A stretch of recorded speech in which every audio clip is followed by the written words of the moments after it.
Ito mga bay, mga kamag-anak ko to. Mga pinsan ko, mga gwapo. Yan, pinsan ko mga bay, yan. Mga pinsan ko na ano rin sila. Nangugita rin. Mga barihok-hok to sila. Picture natin mga bay para makita. Yan. Yun, si Papa niya nagdala ng malaking bangka mga bay. Yan. Tsuhin ko lang din yan. Yan. Sobrang dami nila mga bay.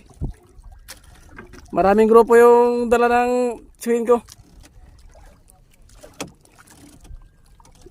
Yan, halos lahat dito mga sakay ni Tio. Puro kamag-anak ko mga bay. Yan mga anak niyan. Si Elise.